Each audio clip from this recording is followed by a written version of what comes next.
But members of the Ummah hold a special place in the hearts of fellow members of the Ummah.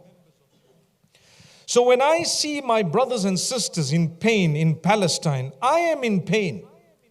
I don't believe that there is a Muslim who is not in pain to witness the genocide, the atrocities, the unacceptable acts of aggression perpetrated against our brothers and sisters in Palestine.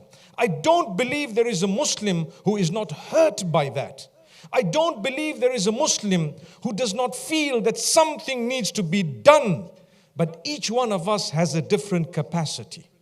Rather than playing a blame game that shaitan wants us to play by looking at each other and thinking this guy could have done more and should have done more, without realizing the other fingers are actually pointing back at you to say, you do what you can and leave the others to do what they can based on their understanding, their capacity, and so on. If you want to encourage others, then do so.